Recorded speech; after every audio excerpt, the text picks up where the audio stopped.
सब छौरी सबके सुपाती से छिटल छिया हे।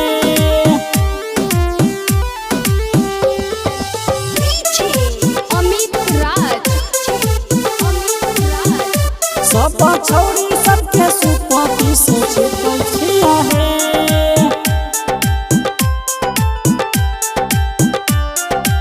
गौरव डिजिटल रिकॉर्डिंग स्टूडियो कांचा चौक।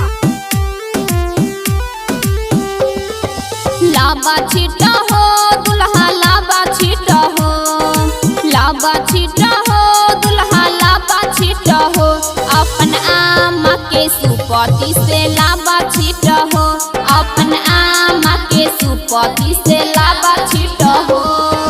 छिटै छिया हे साली छिटै छिया हे, छिटै छिया हे साली छिटै छिया हे, अपन सरहज के सुपाती से छिटै छिया हे, अपन सरहज के सुपाती से छिटै छिया हे।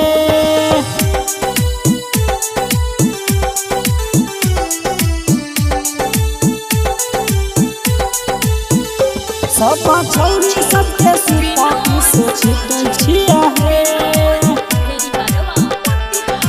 गौरव डिजिटल रिकॉर्डिंग स्टूडियो कांचा चौक। लाबा छिटा हो दुल्हा लाबा छिटा हो, लाबा छिटा हो दुल्हा लाबा छिटा हो, अपन फुआ के सुपति से लाबा छिटा हो, अपन फुआ के सुपति से लाबा छिटा हो।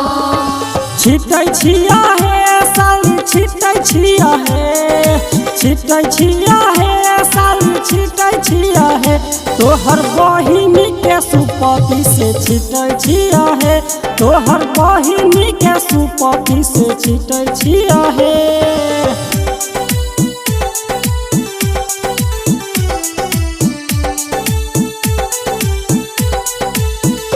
सब छौरी सबके सुपाती से छिटै छिया हे। गौरव डिजिटल रिकॉर्डिंग स्टूडियो कांचा चौक। लाबा छिटा हो दुल्हा लाबा छिटा हो, लाबा छिटा हो दुल्हा लाबा छिटा हो, अपन बहिन के सुपति से लाबा छिटा हो, अपन बहिन के सुपति से लाबा छिटा हो।